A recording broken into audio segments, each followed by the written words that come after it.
Bonjour à tous, bienvenue sur SVM6 avec ce tuto numéro 62 donc de cette série Blender de A à Z. Je suis en ce moment dans les exercices, je vous en ai proposé un premier et je vous en propose un deuxième. Donc suite à mon tuto un tuto que j'ai vu il y a quand même un certain temps sur une personne qui modélisait un manche de guitare, je l'ai vu donc faire d'une façon qui était bien compliquée et je veux vous proposer quand même.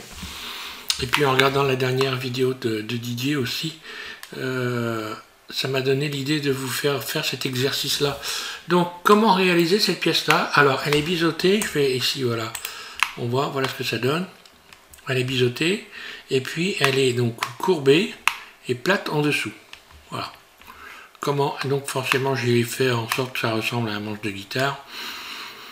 Mais je n'étais pas obligé de faire ça, mais bon, je vais faire. Alors comment vous feriez pour faire ça de la manière la plus simple qui soit? Donc je vous invite à arrêter la lecture de cette vidéo, d'ouvrir Blender. Donc je suis sur la version bien Blender 3.3. Je vais repartir d'ailleurs sur cette version pour vous faire cette démo là. Et puis d'essayer de trouver la solution. Et ensuite, une fois que vous aurez réalisé quelque chose, ou si vous n'y arrivez pas, eh bien, vous n'aurez qu'à regarder la vidéo, comment j'ai procédé et quels outils j'ai utilisés pour créer cet objet-là. Allez, je passe sur je vais réouvrir Blender, bien sûr. Voilà, on est sur Blender 3.3. Donc, j'ai ajouté donc Shift A, un plan, un clic gauche. Je suis passé Tab en mode Edit.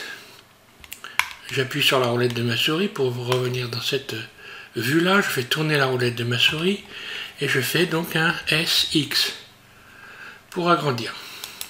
Ensuite, je vais rétrécir un côté en sélectionnant le mode arrête. Je clique sur 2 au-dessus de AZERTY.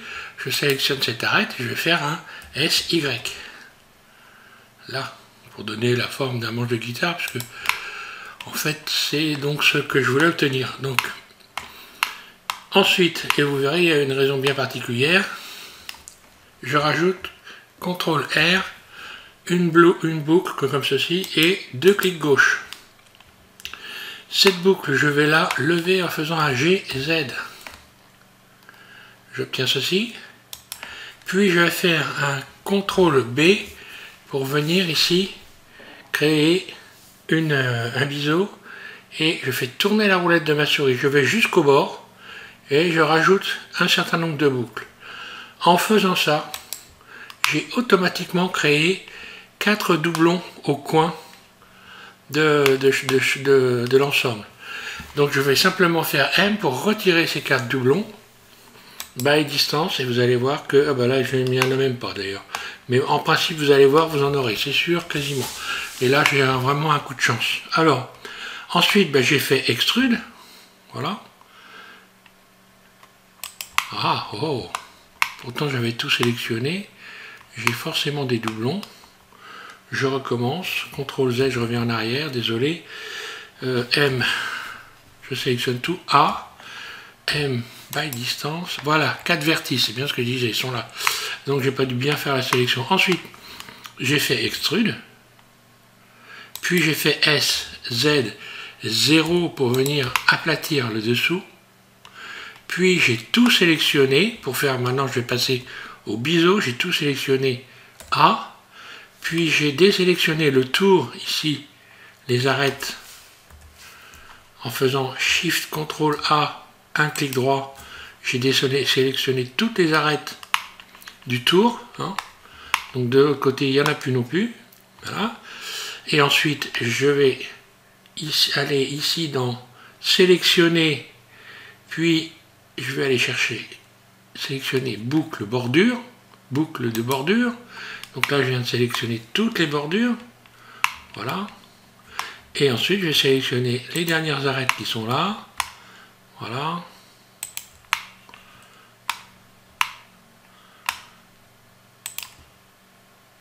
Là.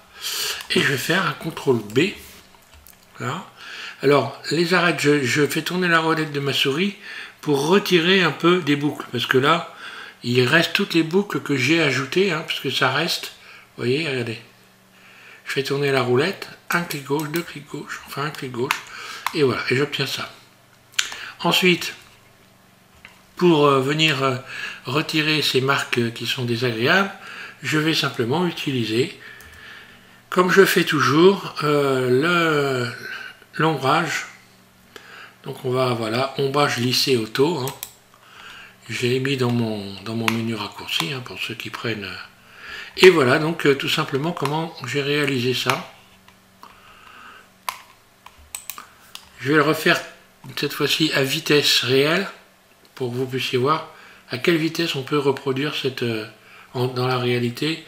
Une dernière fois, je vais faire Shift X, je supprime, je fais Shift S, pardon, hop, Shift S, curseur vers le centre du monde, là, voilà, j'ajoute un plan, Shift A, maillage plan, ensuite S, X, puisque je vais mettre comme ça, SX, voilà, puis mode edit, alors là j'aurais dû faire, pardon, CTRL A, voilà, pour modifier toutes les valeurs, parce que j'ai attrapé j'ai augmenté mon plan en mode objet, donc il faut faire CTRL A, S pour réduire, puis ensuite j'ajoute une boucle au milieu, CTRL R, un clic gauche, deux clics gauche, G, Z pour soulever l'ensemble, CTRL B ici, je fais tourner la roulette de la souris pour ajouter des boucles, A, je sélectionne tout, puis M, je vais faire by distance, je me retrouve avec 4 vertices ici,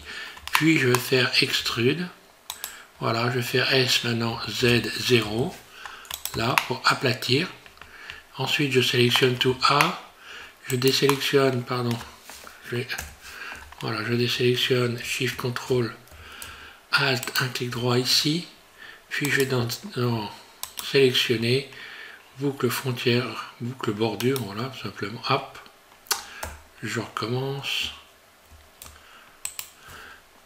sélectionner boucle bordure, là, puis je sélectionne les arêtes qui sont là,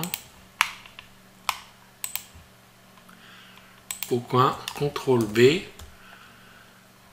je retire un peu je retire des boucles, pour qu'il n'y en ait pas trop, là, deux clics gauche, en fait un clic gauche aurait suffi, et puis je reviens en mode objet, je vais donc utiliser ensuite l'ombrage lissé, auto lissé, et voilà, pour la réalisation de cette pièce là.